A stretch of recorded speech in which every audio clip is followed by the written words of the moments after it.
ఈరోజు ఒక మ్యాటర్ గురించి మాట్లాడాలనుకుంటున్నా. అదేంటంటే, మన ఆడవాళ్ళము ప్రెగ్నెంట్‌గా ఉన్నప్పుడు ఎక్కువగా తింటూ ఉంటాం గదా! అంటే నార్మల్ టైంలో కంటే ప్రెగ్నెంట్‌గా ఉన్నప్పుడు ఎక్కువగా తింటాం. ఎక్కువగా ఆకలైతది. ఎక్కువగా తినాలనిపిస్తది. అయినా మనం తీసుకునే ఫుడ్ మన కోసమా? మన కడుపులో ఉన్న బేబీ కోసమా?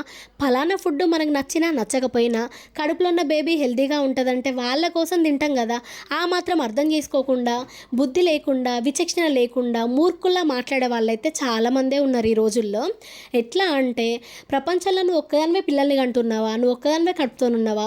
మేము కడుపుతోని ఉండలేదు, మేము పిల్లల్ని కనలేదా? అయినా ఇంత తింటున్నావు, పందిలా తింటది. ఎప్పుడు తిండి మిన్నే ధ్యాస.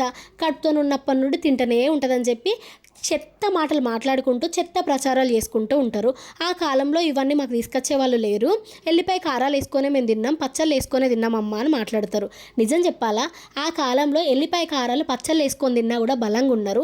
ఈ కాలంలో ఈ కల్తీ ఫుడ్లో ఎన్ని తిన్నా కూడా పిల్లలు ఆరోగ్యంగా ఉడతలేరు. సాటి ఆడదాని బాధ అర్థం చేసుకోవాల్సింది పోయి ఇష్టం ఉన్నట్టు మాట్లాడే వాళ్ళే చాలామంది ఉన్నారు ఈ రోజుల్లో. ఆడదానికి ఆడదే శత్రువు అన్నది మాత్రం 100% కరెక్ట్. మీరేమంటారు? ఖచ్చితంగా కమెంట్ చేయండి.